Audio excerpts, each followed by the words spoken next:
halfway into it, I just want him to be done because maybe we can get pizza. Like, there might still be time, like upper crust might still be open. Hi, my name is Liz. I am a writer here in Los Angeles, and I'm originally from Rhode Island, and my favorite color is blue.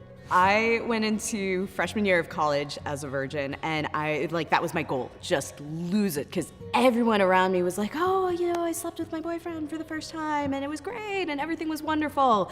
And meanwhile, I'm sitting here just going like, I can't give this away. Like, I had been making out and hooking up with a few guys that would never quite lead to that point. I was shooting B-roll for my school's news station, and he was kind of awkward and weird and asked me out on a date, and I said, yes, fine, whatever. So we went out, and he took me to this independent film that he was like, oh my God, this is amazing. Like, this is the future of filmmaking. I was like, whatever, this is awful. And he took me back to his place, and we just, we started making out. It was The Cure or Joy Division. Something was playing in the background. And that's when I just kind of asked, like, hey, do you have a condom? Do you want to bring this further? And he was like, yeah. And so that's what kicked it off. And it wasn't what I thought it would be.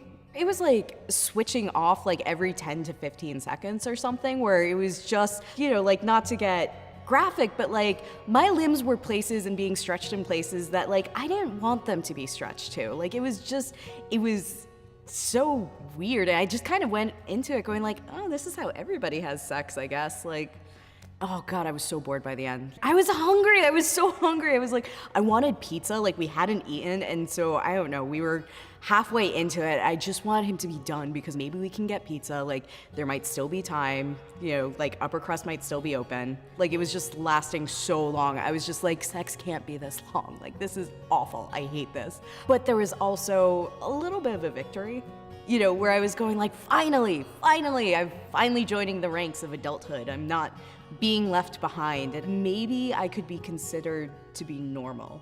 I'd always been a little weird, and I felt like this somehow normalized me.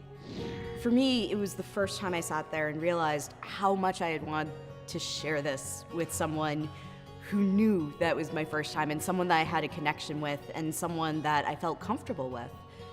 And it was a really lonely feeling. I just felt very isolated, and realizing that I don't have a do-over with this. This was something that I had felt pressured into doing because I thought it would make me feel more like everybody else.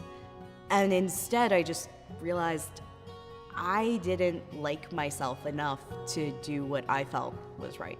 And if you really want to be like everybody else, you can want that, but do what's right for you.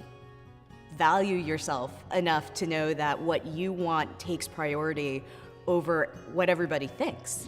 Every time I look back on it and I think, what was something good that came out of it? I don't think anything good did, because I didn't like the guy. It's a mistake, and it's one that I've accepted.